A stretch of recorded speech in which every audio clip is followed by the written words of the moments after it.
Friends, welcome to OD study point. स्वागत है आप सभी का आपके अपने YouTube channel OD study point में। तो प्यारे दोस्तों, आज की क्लास में हम लोग previous year most important top 20 question करेंगे फिजिक्स और केमिस्ट्री के। तो वीडियो में शुरू से लास्ट तक जरूर बने रहिएगा। प्यारे दोस्तों, हम प्रत्येक क्वेश्चन को आपको बिल्कुल डिटेल में अच्छी तरीके से समझाएंगे। तो स्टार्ट करते हैं आज की क्लास। देखते हैं आज का पहला क्वेश्चन। पहला क्वेश्चन आपका है H2SO4 का तुल्यांकी भार है। ऑप्शन ए आपका है 47, ऑप्शन बी आपका है 49, ऑप्शन सी आपका है 98 और ऑप्शन डी आपका है 96। H2SO4 का तुल्यांकी भार पूछा जा रहा है, H2SO4 का। तो आपने पढ़ रखा है कि तुल्यांकी भार बराबर होता है परमाणु भार बट्टे आपका होता है संयोजकता। तो सबसे पहले इसका परमाणु भार निकालते हैं। हाइड्रोजन का 2 भाग लिया गया है, 1 भाग का 1 तो 2 भाग का 2 प्लस सल्फर का परमाणु भार होता है 32 प्लस ऑक्सीजन का 4 भाग लिया गया है, 1 ऑक्सीजन का परमाणु भार 16 होता है, 4 भाग लिया गया है तो 64। अब जोड़ लीजिए 4 2 6 2 8, फिर उसके बाद से 6 3 9, यानी आपने परमाणु भार निकाल लिया 98। अब यहाँ पर आप रख दीजिए परमाणु भार की जगह पर 98 बट्टे संयोजकता। तो इसमें SO4 पर माइनस का 2 होता है, यानी संयोजकता क्या होता है 2 हो जाएगा, तो 2 से कैंसिल करेंगे आपका 49 आ जाएगा। इस तरीके से H2SO4 का जो तुल्यांकी भार होगा वो आपका होगा 49। इस तरीके से आपका ऑप्शन नंबर बी सही हो जाएगा। नेक्स्ट क्वेश्चन आपका है किसी परमाणु के यम कोश में अधिकतम उपकोष हो सकते हैं। ऑप्शन ए आपका sp तथा d, ऑप्शन बी आपका sp/df, ऑप्शन सी आपका है केवल s और ऑप्शन डी आपका s तथा p। तो प्यारे दोस्तों, आपको पता है कि हमारे पास कितने कोश होते हैं, k होता है, l होता है, m होता है और n। के कोश में यदि हम उपकोष की बात करें तो केवल एक उपकोष होता है, वो होता है यस। यल कोश में 2 उपकोष होते हैं, एक होता है यस और दूसरा होता है पी। यम कोश में 3 उपकोष होते हैं, यस पी और डी। और यन कोश में 4 उपकोष होते हैं, यस पी डी और एफ। आपसे पूछा गया है यम कोश में कितने उपकोष होंगे, तो यम कोश में 3 उपकोष होंगे, यस पी तथा डी। इस तरीके से आपका ऑप्शन नंबर ए सही हो जाएगा। नेक्स्ट क्वेश्चन आपका है एक यौगिक का वाष्प घनत्व 45 है, इसका अणुसूत्र है। ऑप्शन ए आपका है, option A B C D आपको इस प्रकार से दिया है। तो आपने पढ़ रखा है कि जो होता है परमाणु भार बराबर आपका होता है 2 गुणे वाष्प घनत्व। ये आपने पढ़ रखा है कि परमाणु भार बराबर 2 गुणे वाष्प घनत्व है, तो 2 वाष्प घनत्व का मान 45 दिया है, तो यानी कितना, जिस भी यौगिक का परमाणु भार 90 आएगा वही आपका होगा। जैसा कि मैंने फार्मूला लगाकर चेक कर लिया, परमाणु भार बराबर होता है 2 गुणे वाष्प घनत्व 2, अब वाष्प घनत्व 45 दिया यानी 90 आ गया। तो इन चारों ऑप्शन में जिसका परमाणु भार 90 आएगा वही आपका आंसर सही हो जाएगा। तो इसमें मैं चेक करता हूं ऑप्शन ए आपका दिया है C5H14O, C5H14O। तो कार्बन के एक परमाणु का भार 12 होता है, 12 25 60 प्लस का 14 और प्लस का 16, जोड़ लीजिए 6 4 10 को 0, फिर 6 1 7 1 8 1 9, तो आपका 6 4 10 को 0 हाथ से बचे 1 1 1 2 और 6 2 8 और 1 9। तो इस तरीके से आपका ऑप्शन नंबर ए सही हो जाएगा। नेक्स्ट क्वेश्चन आपका है 30 ग्राम जल तथा नेक्स्ट क्वेश्चन आपका है कौन सा यौगिक पानी में घुलनशील नहीं है। पानी में घुलनशील नहीं है, तो इसमें आपका जो MgCO3 है ये पानी में घुलनशील नहीं है। इस तरीके से आपका ऑप्शन नंबर बी सही हो जाएगा। नेक्स्ट क्वेश्चन आपका है CuSO4 प्लस का Zn अभिक्रिया कराया गया है, तो ZnSO4 प्लस का Cu बना है। तो बोला गया है कि कौन सी अभिक्रिया है, कैसे है, आपका है CuSO4 प्लस का Zn अब क्रिया कराने के उपरांत आपका बना है ZnSO4 और प्लस का Cu। तो पूछा गया है ये कौन सी अभिक्रिया है। तो मेरे प्यारे दोस्तों, मैंने आपको रासायनिक अभिक्रिया में बताया था कि यह एक प्रतिस्थापन अभिक्रिया है।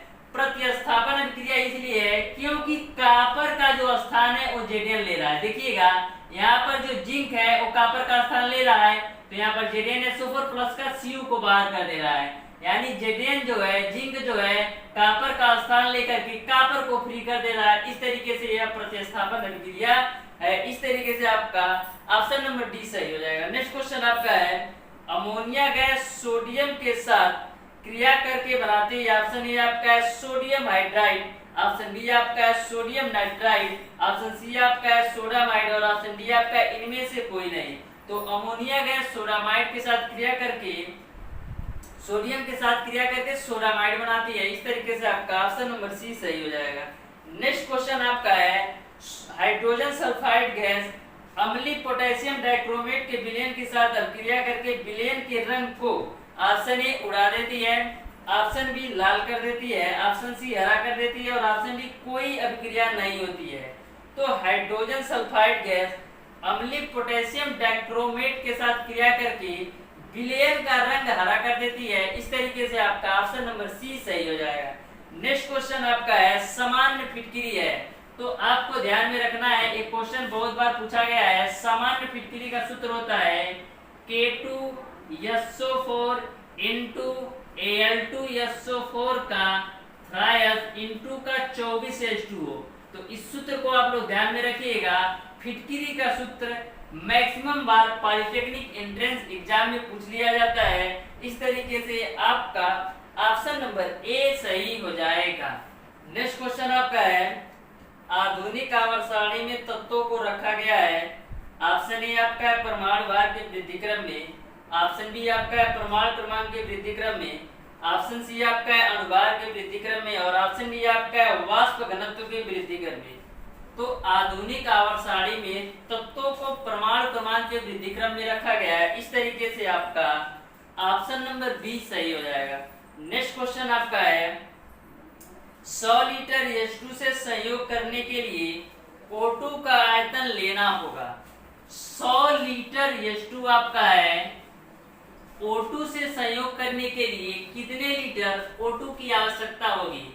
तो प्यारे दोस्तों H2O जो आपका होता है, इसमें जो हाइड्रोजन की मात्रा है वो 2 भाग है और ऑक्सीजन की मात्रा 1 भाग है। तो सिंपल सी बात है, यदि 2 भाग का मान 100 है, यानी 2 भाग का मान 100 है तो 1 भाग का मान कितना होगा 50।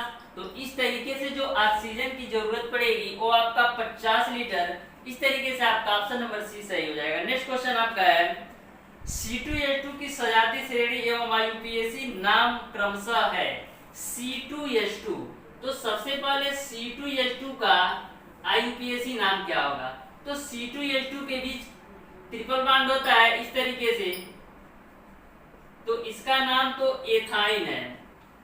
इसका IUPAC नाम प्यारे दोस्तों एथाइन है और किस श्रेणी में आता है तो ये एल्काइन श्रेणी में आता है।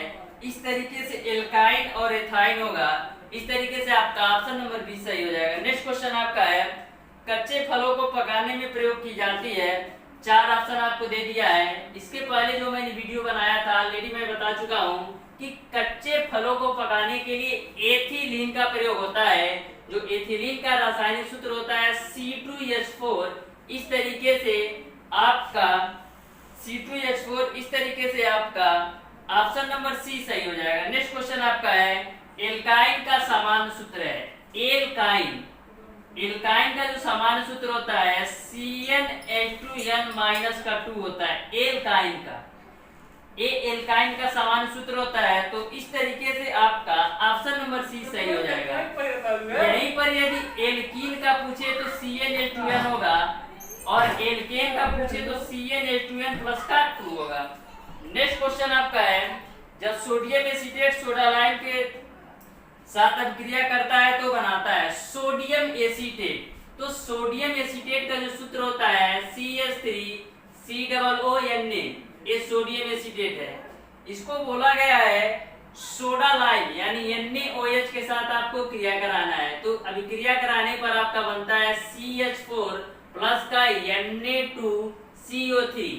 तो सोडियम एसीटेट को सोडा लाइम के साथ क्रिया कराने पर मेथेन बनता है। इस तरीके से आपका ऑप्शन नंबर डी सही हो जाएगा। नेक्स्ट क्वेश्चन आपका है क्लोरीन का प्रयोग किया जाता है। ऑप्शन ए आपका एंटीबायोटिक के रूप में, ऑप्शन बी आपका संक्रमण रोगी की दवा के रूप में, ऑप्शन सी आपका जलनाशक के रूप में और ऑप्शन डी आपका प्रतिरोधी के रूप में। तो क्लोरीन का उपयोग जो किया जाता है प्रतिरोधी के रूप में, इस तरीके से आपका ऑप्शन नंबर डी सही हो जाएगा। नेक्स्ट क्वेश्चन आपका है कृत्रिम रेशम तैयार किया जाता है। तो कृत्रिम रेशम सेल्यूलोज से तैयार किया जाता है। इस तरीके से आपका ऑप्शन नंबर डी सही हो जाएगा। नेक्स्ट क्वेश्चन आपका है HNO3 में नाइट्रोजन की ऑक्सीकरण संख्या है। HNO3 में नाइट्रोजन की ऑक्सीकरण संख्या है। तो नाइट्रोजन की ऑक्सीकरण संख्या आपको मान लेना है X। हाइड्रोजन का प्लस का 1 होता है प्लस, नाइट्रोजन का मैंने X माना, ऑक्सीजन का माइनस का 2 होता है। तो माइनस का 2 गुणे का 3 इक्वल टू 0। तो यहाँ से आपका हो जाएगा 1 प्लस X माइनस का 6 इक्वल टू 0। तो X बराबर यहाँ से आपको मिल जाएगा 5, यानी नाइट्रोजन की जो ऑक्सीकरण संख्या होगी वो आपका होगा प्लस का 5। इस तरीके से आपका ऑप्शन नंबर सी सही हो जाएगा। नेक्स्ट क्वेश्चन आपका है नीले थोथे CuSO4 × 5H2O में विद्यमान जल की प्रतिशत मात्रा है। आपको यहाँ पर कॉपर, सल्फर, ऑक्सीजन और हाइड्रोजन का भार दे रखा है। तो होता है आपका CuSO4 × का 5H2O में जल की प्रतिशत मात्रा पूछी जा रही है। तो सबसे पहले इस यौगिक का अनुभार आपको निकालना पड़ेगा। यहाँ पर कॉपर का जो अनुभार दे दिया है वो 63.5 प्लस सल्फर का 32, ऑक्सीजन के 1 भाग का 16 होता है तो 4 भाग का 64 हो जाएगा प्लस ये हो जाएगा H2O का। यदि हम देखें तो यहाँ पर भार 2 प्लस का 16 यानी 18 और गुणे 5 करेंगे तो 90 निकल जाएगा। अब सबको जोड़ दीजिए तो 4 2 6 3 9 बचे 9 हो गया। उसके बाद से 9 6 15 3 18 2 20 4 24.5 यानी 249.5 इस पूरे यौगिक का भार आपने निकाल लिया। यहाँ पर आपने जल का जो भार है वो आपका है 90। अब आपको जल की प्रतिशत मात्रा निकालना है। तो जल की प्रतिशत मात्रा कैसे निकालते हैं? जल की मात्रा गुणे 100 बटे कुल मात्रा कितनी है 249.5। यहाँ पर 249.5 यदि 0.5 में वृद्धि कर लूं तो ये 250 हो जाएगा। तो अपनी सुविधा के लिए इसको आप कर लीजिएगा 250।